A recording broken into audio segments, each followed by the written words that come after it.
Parole de Dieu quotidienne. Dieu se sert de différentes épreuves pour tester si les gens craignent Dieu et s'éloignent du mal.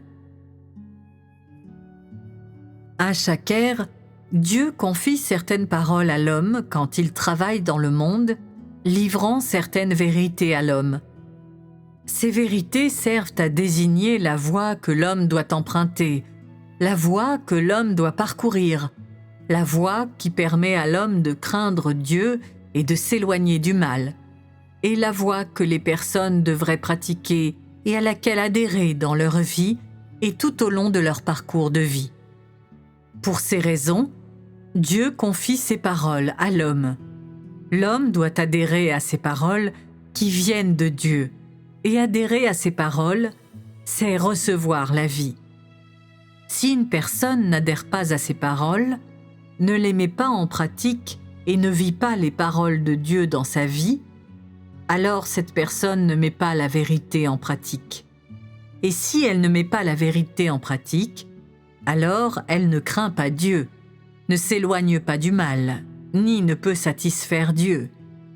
Si quelqu'un ne peut pas satisfaire Dieu, alors il ne peut pas recevoir la louange de Dieu.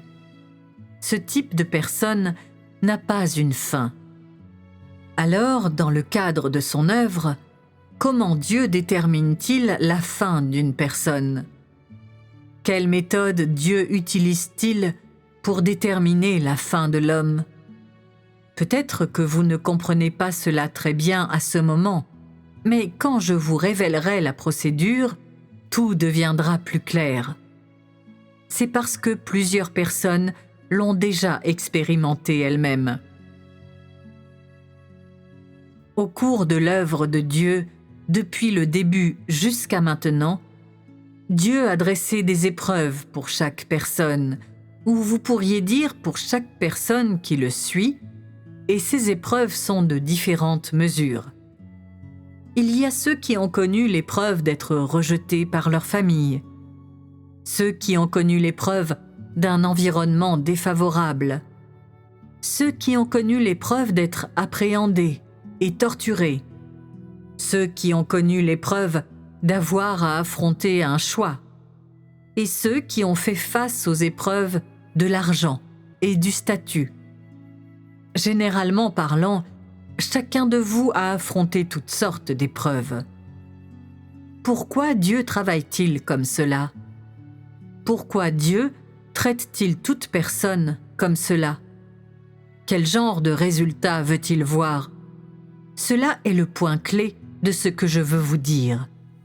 Dieu veut voir si cette personne est du genre qui craint Dieu et s'éloigne du mal. Ce que cela signifie, c'est que lorsque Dieu t'envoie une épreuve, te fait affronter certaines circonstances, il veut tester si oui ou non tu es une personne qui craint Dieu, une personne qui s'éloigne du mal. Si quelqu'un doit faire face au devoir de conserver une offrande et qu'il entre en contact avec l'offrande de Dieu, alors penses-tu que Dieu ait arrangé cela? Sans aucun doute. Tout ce qui t'arrive est quelque chose que Dieu a arrangé. Quand tu dois faire face à une telle affaire, Dieu t'observe en secret, regardant la façon dont tu choisis, ta manière de pratiquer, ce que tu penses.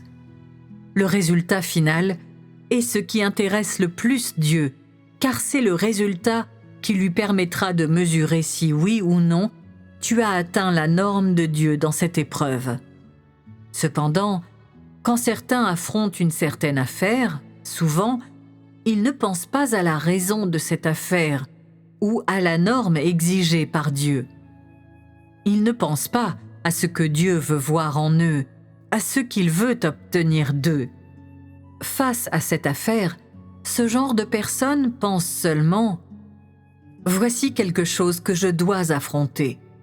Je dois être attentif et non négligent. Quoi qu'il en soit, c'est l'offrande de Dieu et je ne peux pas la toucher. » Cette personne croit qu'elle peut s'acquitter de ses responsabilités avec une telle pensée simpliste.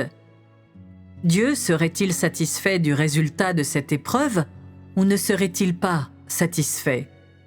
Vous pouvez en discuter. Si quelqu'un craint Dieu en son cœur, alors, face au devoir qui lui permet d'entrer en contact avec l'offrande de Dieu, il verra à quel point il serait facile d'offenser le tempérament de Dieu, et ainsi procédera avec prudence. Ta réponse indique que tu es sur la bonne voie, mais elle n'est toujours pas complète. Marcher dans la voie de Dieu ne consiste pas à observer des règlements en surface.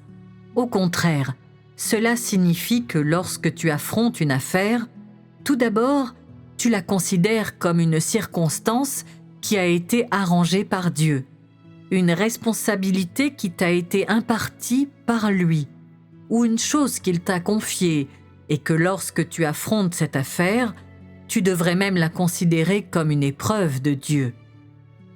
Face à cette affaire, tu dois avoir une norme. Tu dois penser qu'elle est venue de Dieu. Tu dois réfléchir à la manière de traiter cette affaire de telle sorte que tu puisses t'acquitter de ta responsabilité et être fidèle à Dieu sans provoquer sa colère ou offenser son tempérament. Nous venons de parler de la garde des offrandes. Ce sujet porte sur les offrandes et il porte aussi sur devoir, ta responsabilité. Tu as le devoir de prendre cette responsabilité. Pourtant, lorsque tu fais face à ce sujet, y a-t-il une tentation? Oh oui, d'où vient cette tentation? Cette tentation vient de Satan et aussi du tempérament mauvais et corrompu de l'homme. Puisqu'il y a tentation, cela implique le témoignage qu'on doit tenir. Tenir le témoignage est aussi ta responsabilité et ton devoir. Certains disent « ce n'est qu'un petit détail ». Est-il vraiment nécessaire d'en faire une grosse affaire? Oui, c'est nécessaire, car pour marcher dans la voie de Dieu, nous ne pouvons négliger quoi que ce soit qui nous concerne ou qui se passe autour de nous, même les petites choses. Peu importe si nous pensons que nous devrions lui prêter attention ou non, tant que toute question nous préoccupe, nous ne devrions pas l'oublier. Tout ce qui entoure cette question devrait être considéré comme le test de Dieu pour nous. Que dire de ce genre d'attitude? Si tu as ce genre d'attitude, alors cela confirme un fait. Ton cœur craint Dieu et ton cœur est prêt à s'éloigner du mal. Si tu as ce désir de satisfaire Dieu, alors ce que tu mets en pratique n'est pas loin de la norme de la crainte de Dieu et de l'éloignement du mal. Certains croient souvent que les choses qui ne reçoivent pas beaucoup d'attention de la part des gens, les choses qui sont rarement mentionnées, sont simplement des bagatelles mineures et n'ont rien à voir avec la pratique de la vérité. Lorsque ces gens affrontent une telle chose, ils lui portent peu d'intérêt et l'oublient rapidement. Mais en fait, cette chose est une leçon que tu devrais étudier, une leçon sur la manière de craindre Dieu, sur la manière de s'éloigner du mal. De plus, ce qui devrait te préoccuper encore davantage, c'est de savoir ce que Dieu fait lorsque cette chose se présente à toi. Dieu est juste à tes côtés, observant chacune de tes paroles et chacun de tes actes, observant tes actions. Les changements dans ton esprit, c'est l'œuvre de Dieu. Certains disent « Alors pourquoi est-ce que je ne le sens pas ?» Tu ne l'as pas senti parce qu'il ne t'est pas apparu comme le plus important d'adhérer à la crainte de Dieu et à l'éloignement du mal. Par conséquent, tu ne peux pas sentir l'œuvre subtile de Dieu dans l'homme qui se manifeste selon les différentes pensées et les différentes actions des personnes. Tu es écervelé. Qu'est-ce qu'une grande chose? Qu'est-ce qu'une petite chose? Les choses qui engagent la marche dans la voie de Dieu ne se séparent pas en grandes ou petites. Pouvez-vous accepter cela? Nous pouvons l'accepter. En termes d'affaires de tous les jours, certaines sont considérées comme très importantes par des personnes et d'autres sont vues comme de mineures bagatelles. Les gens considèrent souvent ces grandes choses comme très importantes et croient qu'elles sont envoyées par Dieu. Cependant, au cours du déroulement de ces grandes affaires, en raison de la stature immature de l'homme et en raison du mauvais calibre de l'homme, ce dernier n'est souvent pas à la hauteur de la volonté de Dieu, ne peut pas recevoir de révélation et ne peut pas acquérir une connaissance réelle qui ait de la valeur. En ce qui concerne les petites choses, elles sont tout simplement ignorées par l'homme et peu à peu perdues dans l'oubli. Ainsi, l'homme a perdu de nombreuses chances d'être examiné par Dieu, d'être testé par lui. Si tu négliges toujours les gens, les événements, les choses et les circonstances que Dieu arrange pour toi, qu'est-ce que cela signifie? Cela signifie que tous les jours, à chaque instant même, tu renonces toujours au perfectionnement que Dieu a en vue pour toi et à son leadership. Chaque fois que Dieu prépare un événement pour toi, il observe en secret, regarde ton cœur, voit tes pensées et tes considérations, regarde ta manière de penser, observe comment tu agiras. Si tu es une personne négligente, une personne qui ne prend jamais au sérieux la voix de Dieu, la parole de Dieu ou la vérité, alors tu ne seras pas conscient. Tu ne prêteras pas attention à ce que Dieu veut accomplir et à ce que Dieu exige de toi quand il prépare des événements pour toi. Également, tu ne sauras pas comment les gens, les choses et les affaires que vous rencontrez se rapportent à la vérité ou à la volonté de Dieu. Après une suite de tels événements et de telles épreuves, Dieu n'enregistrant aucun progrès en ton nom, comment Dieu agira-t-il? Après avoir fait face à des épreuves à plusieurs reprises, tu ne glorifies pas Dieu dans ton cœur et tu n'accueilles pas tels qu'ils sont les événements que Dieu prépare pour toi, comme les épreuves et les tests de Dieu. Au contraire, tu rejettes les chances que Dieu te présente une après l'autre et tu les laisses passer dans l'oubli maintes et maintes fois. N'est-ce pas une énorme désobéissance de la part de l'homme? Ce l'est. Dieu en sera-t-il peiné? Il le sera. Dieu ne sera pas peiné. M'entendre parler de cette manière vous choque une fois de plus. Après tout, n'avons-nous pas dit plus tôt que Dieu est toujours peiné? Dieu ne sera pas peiné? Quand sera-t-il peiné alors? Enfin, Dieu ne sera pas peiné par cette situation.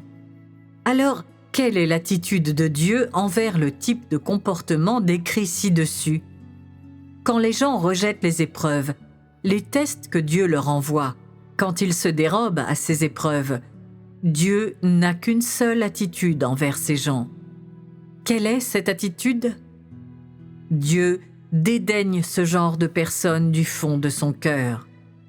Il y a deux sens au mot « dédaigner ». Comment puis-je les expliquer?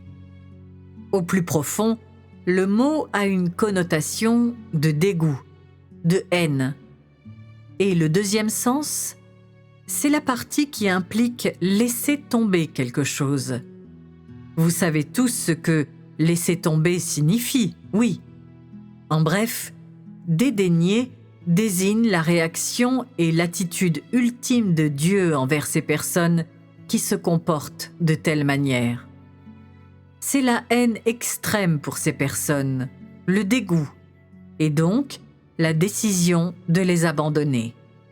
C'est la décision finale de Dieu envers une personne qui n'a jamais marché dans la voie de Dieu, n'a jamais craint Dieu, ni ne s'est éloigné du mal. Pouvez-vous tous voir maintenant l'importance de cette parole que je vous ai dite? comprenez-vous maintenant la méthode que Dieu utilise pour déterminer la fin de l'homme? Préparer des circonstances différentes chaque jour. Préparer des circonstances différentes.